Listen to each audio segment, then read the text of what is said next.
அண்மை செய்தி. திமுக நாள்தோறும் ஒரு திட்டத்தை அறிவித்து மக்களை ஏமாற்றுவதை ஒரு வாடிக்கையாகவே கொண்டிருப்பதாக தற்போது அதிமுக பொதுச் செயலாளர் எடப்பாடி பழனிசாமி தெரிவித்திருக்கிறார். அண்மை செய்தியாக நாம் பார்த்துக் கொண்டிருக்கிறோம். கூடுதல் விவரங்களை செய்தியாளர் நௌஷாத் வழங்க நாம் கேட்கலாம். வணக்கம் நௌஷாத், இது தொடர்பான கூடுதல் விவரங்கள். வணக்கம் நேஸ். அதிமுக பொதுச் செயலாளர் எடப்பாடி பழனிசாமி எக்ஸ் தள பக்கத்தில் அறிக்கை வெளியிட்டிருக்கிறார். விடியா திமுக ஆட்சிக்கு வந்து 4.5 ஆண்டுகள் கடந்துவிட்ட நிலையில் நாள்தோறும் ஒரு திட்டத்தை அறிவித்து மக்களை ஏமாற்றுவதை ஒரு வாடிக்கையாகவே கொண்டுள்ளார். நேற்றைய தினம் உங்கள் கனவை சொல்லுங்கள் என்று ஒரு திட்டத்தை அறிவித்திருக்கிறார்கள்.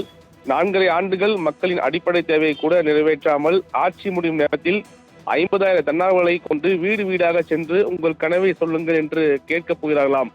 ஆட்சியில் இருக்கும்போது மக்களை பற்றி கவலைப்படாமல் ஆட்சி முடியும் நேரத்தில் மக்களின் கனவை கேட்டு அவர்களின் குறையை தீர்க்கப் போகிறேன் என்பது கடைந்தெடுத்த கபட வேலை எனவும், இந்த திட்டம் முதலமைச்சரின் திமுகவின் தேர்தல் வேலையை பார்க்கும் பெண் நிறுவனத்திடம் மறைமுகமாக ஒப்படைக்கப்படுவதாக செய்து வருகின்றன. அரசின் பணத்தில் தன்னார்வலர்கள் என்ற முகமுடி அணிந்து கொண்டு திமுகவிற்கு வேலை பார்ப்போர் வீடு வீடா சென்று திமுகவிற்கு வாக்கு சேகரிக்க நடத்தும் ஒரு மோசடி நாடகம்தான் இது. இதற்கு மக்களின் பணத்தை விரயம் செய்கிறார்கள்.